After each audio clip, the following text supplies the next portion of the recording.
Hi guys, it's Miss Kreitner, and I am here with The Thief of Always, reading chapters 20 and 21 to you today. You are going to listen to the two chapters, and when you're finished reading, you are going to write. You would normally write in your notebooks, but I have attached to Google Classroom a page for you to fill in. So when we did session 7 yesterday and you filled in the top part about The Thief of Always, you are going to be doing the bottom part, and it's about your book club book. So we talked about the lessons that you've learned from Harvey or Wendell or one of the characters, and you applied them to your own lives, and you wrote that at the top of the page for session 7. Today you're going to be filling in the bottom page about your book club book. You can talk to your group mates that read the same book as you to help you come up with at least we need to write a possible theme from the book and at least 2 lessons learned by the characters that can be used in our lives. And when you're finished with all of this, you are going to read silently. So now we have chapter 20, The Thief of Always. Glimpsing the dusty truth masquerading as pie and ice cream was one thing, but scratching the veneer of deceits that the house had polished to such perfection was quite another. As Harvey climbed the stairs, he kept hoping he'd find some little detail in the walls or the carpets that would let him get his mind's fingers beneath the lid of this illusion and lift it up to see what charmless thing lay inside. If Mar had been made of stale mud and spittle and jive of dust, what was the house itself made of? But it knew its business too well. However hard Harvey stared, he could not pierce its lies. It delighted his senses with warmth and color and the sense of summer. It cooed softly in his ear and played its gentle airs against his face. Even when he reached the dark landing at the top of the final flight, the house continued to pretend that this was just another innocent game of hide-and-seek, like the countless games it had seen played in its shadow. There were 5 doors ahead of him, every one of them ajar a few inches, as if to say, "There are no secrets here, not from a boy who wants the truth. Come look, come see, if you dare." He dared, but not in the way the house had planned. After spending a few moments examining the doors, he ignored all of them, and instead went back down a flight, chose a strong chair from one of the bedrooms, brought it back upstairs, climbed onto it, and pushed open the trapdoor that led into the attic. It was hard work hauling himself up, but he knew when he'd finished and lay panting on the attic floor that his pursuit of Hood was almost at an end. The vampire king was near. Who else but a master of illusions would live in a place so bereft of them? The attic was all the house was not, filthy, murky, and cobwebbed. "Where are you?" he said. It was no use thinking he could surprise the enemy. Hood had watched his ascent from the first stair. "Come out," he yelled. "I want to see what a thief looks like." There was no reply at first, but then from somewhere at the other end of the attic, Harvey heard a low, guttural growl. Not waiting for his eyes to become fully accustomed to the gloom, he started toward the utterance, the boards creaking beneath his feet as he went. Twice he stopped to look up, because a noise somewhere in the darkness overhead caught his attention. Was it a trapped bird panicking as it flew blindly back and forth, or roaches, perhaps, massed on the beams above him? He told himself to put such imaginings out of his head and concentrate on finding Hood. There were enough real reasons to be fearful here without inventing more. Unlike the area around the trapdoor, this end of the attic served as some kind of storeroom, and his enemy was surely lurking in the maze of rotting pictures and mildewed furniture. In fact, wasn't that a fluttering motion he saw now out of the corner of his eye? "Hood," he said, squinting to try and make better sense of the shape in the shadows. "What are you doing hiding up here?" He took another step forward, and as he did so, he realized his error. This wasn't the mysterious Mr. Hood. He knew this shape. Mangled though it was, the half-rotted wings, the tiny black eyes, the teeth, the endless teeth. It was Karna. The creature half rose from its squalid nest, snapping at Harvey as it did so. He made a stumbling retreat and might have been seized after 3 steps had Karna not been so hobbled by its wounds and slowed by the chaos of its surroundings. It struck out at the piles of detritus to the left and right of it, scattering chairs and overturning boxes, then hauled itself up in pained pursuit of its prey. Harvey kept his eyes fixed upon the beast as he backed away, his mind buzzing with questions. Where was Hood? That was the main mystery. Mrs. Griffin had been certain he was up here somewhere, but Harvey had now wandered the attic from end to end, and its only occupant was the creature driving him back toward the exit.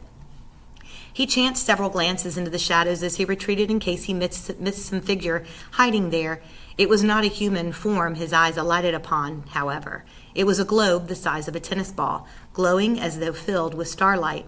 It appeared like a bubble from beneath the boards and rose toward the roof. Momentarily forgetting his jeopardy, Harvey watched it as it ascended, joined by another, then a third, and a fourth. Astonished by the sight, he took too little care where he was walking. He stumbled, fell, and ended up sprawled on the hard boards, staring up at the roof through a red haze of pain. And there above him was Hood in all his glory. His face was spread over the entire roof, his features horribly distorted.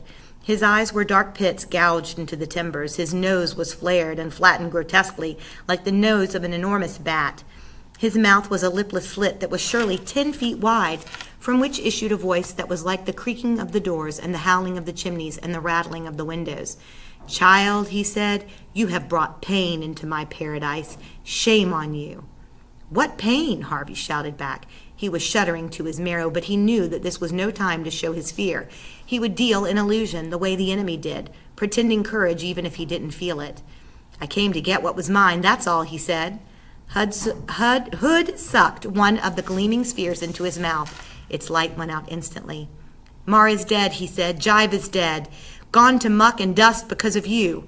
"They were never alive," Harvey said. "Did you not hear their sobs and pleas?" Hood demanded, the knots in his brow tightening. "Did you not pity them?" "No," Harvey said. "Then I will not pity you," came the rasping reply. "I will watch my poor Karna devour you from soul to scalp and take pleasure in it." Harvey glanced in Karna's direction. The beast had stopped advancing but was poised to strike, its dripping jaws inches from Harvey's feet. Now that the beast was still, he could clearly see how badly wounded it was. Its body as ragged as a moldy rug, its huge head drooping as though every breath was a burden. As Harvey stared at it, he remembered something Mrs. Griffin had told him. "I would welcome death now," she said, "like a friend I'd driven from my door." Maybe it wasn't a journey to the stars that was awaiting Karna. Maybe it was simply a return to the nothingness from which Hood had conjured it. But the creature wanted that gift nonetheless. It was weary and wounded, kept alive not by any will of its own, but because Hood demanded its service. "Such a pity," the voice in the roof murmured. "What is?" Harvey said, looking back at Hood, who had 2 more of the globes at his lips. "To lose you this way," he went on. "Can't I persuade you to think again? After all, I've done you no harm. Why not come back and live here peacefully?" "You stole 30 years of time with my mom and dad from me," Harvey said. "If I stay here, you'll steal a lot more." "I only took the days you didn't want," Hood protested. "The rainy days, the gray days, the days you wished away. Where's the crime in that?" "I didn't know what I was losing," Harvey protested. "Ah," said Hood softly, "but isn't that always the way of it? Things slip from your fingers, and when they're gone, you regret it. But gone is gone, Harvey Swick." "No," Harvey said. "What you stole, I can steal back." At this, a gleam ignited in the twin pits of Hood's eyes. "You burn bright, Harvey Swick," he said. "I've never known a soul that burned as bright as yours." He frowned as if studying the boy below. "Now I understand," he said. "Understand what?" "Why it is you came back." Harvey began to say, "I came for what you took," but Hood was correcting him before he'd uttered 2 words. "You came because you knew you'd find a home here," Hood said. "We're both thieves, Harvey Swick. I take time, you take lives. But in the end, we're the same, both thieves of always." Repulsive as it was to think of himself in any way similar to this monster, there was some corner of Harvey that feared this was true. The thought silenced him. "Perhaps we needn't be enemies," Hood said. "Perhaps I should take you under my wing. My west wing," he laughed mirthlessly at his own joke. "I can nurture you, help you better understand the dark paths." "So I'll end up feeding on children like you?" Harvey said. "No thanks." "I think you'd like it," Harvey Swick, Hood said. "You've got a streak of the vampire in you already." There was no denying this. The very word vampire reminded him of his Halloween flight, of soaring against a harvest moon with his eyes burning red and his teeth as sharp as razors. "I see you remember," Hood said, catching the flicker of pleasure on Harvey's face. Harvey instantly put a scowl in its place. "I don't want to stay here," he said. "I just want to get what's mine and leave." Hood sighed. "So sad," he said, "so very sad. But if you will have what's yours, have death. Karna?" The beast raised its pitiful head. "Devour the boy." Before the wretched beast could shift itself, Harvey scrambled to his feet. In the race to the trap door, he knew he had little chance of outrunning Karna, but there was perhaps another way of laying the beast low. If he was a thief of always, as Hood had said, perhaps it was time to prove it. Not with dust, nor with stolen conjurings, but with the power in his own bones. Karma took a threatening step toward him, but instead of retreating, Harvey extended his hand in the creature's direction, as if to pat its decaying head. It hesitated, its expression mellowing into doubt. "Devour him!" the vampire king growled. The beast lowered its head in expectation of punishment from above, but it was Harvey who laid his hand upon it, a gentle touch that sent a shudder through his body. It raised its snout to press itself against Harvey's palm, and as it did so, let out a long, low moan. There was neither pain in the sound nor complaint. In fact, it was almost a moan of gratitude, that for once it had not been met with blows or with howls of horror. It turned its eyes up to Harvey's face, and a shudder of pleasure passed through its body. It seemed to know that the motion would prove fatal, because the instant after it retreated from its comforter, and as it did so, its shudders multiplied, and its body suddenly flew into 1,000 pieces. Its teeth, which had seemed so fearsome moments before, rolled away into darkness. Its massive skull shattered, its spine collapsed. In a matter of seconds it was no more than a heap of bone shards, so dry and so aged, even the most desperate dog would have passed them by. Harvey glanced up at the face in the roof. Hood's expression was one of utter perplexity. His mouth was agape, his eyes staring back from their pits. Harvey didn't wait for him to break his silence. He simply turned his back on Karna's remains and hurried toward the trap door, half expecting the creature in the roof to slam it shut. There was no response from Hood, however, until Harvey was lowering himself down onto the chair on the landing. Only then, as Harvey took one last look at the attic, did Hood speak. "Oh, my little thief," he murmured, "what shall we do with you now?"